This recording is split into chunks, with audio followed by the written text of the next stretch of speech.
Aday boka lam sing tumay oh lali su so ming paro.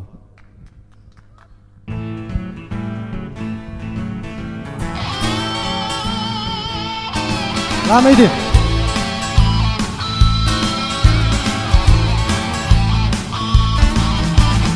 Lali su ming paro.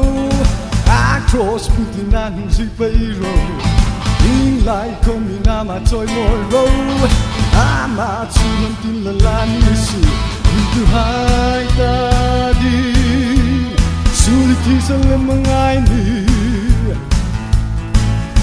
tu hai ta di suri ti sang le mangai ni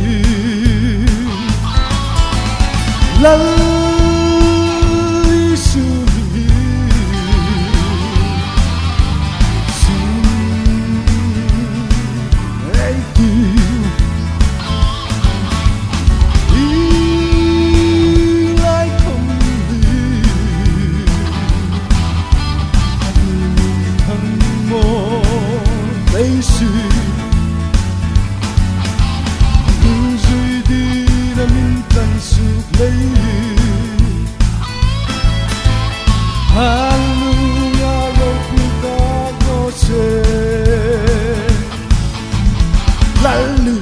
Amin paro, amin lung sin lay chong in mang lung haring na ami bek, pati now pa isi Krista tu, chatuna shindi, am sandam lay vare chang, chatuna shindi, am sandam lay vare chang.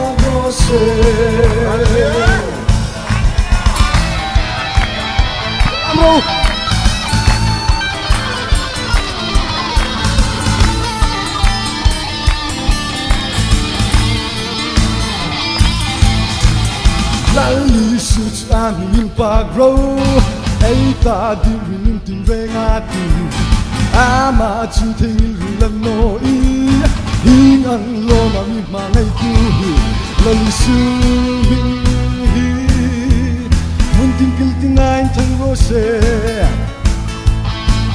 lali suming hi, munting kiltingain tang rose.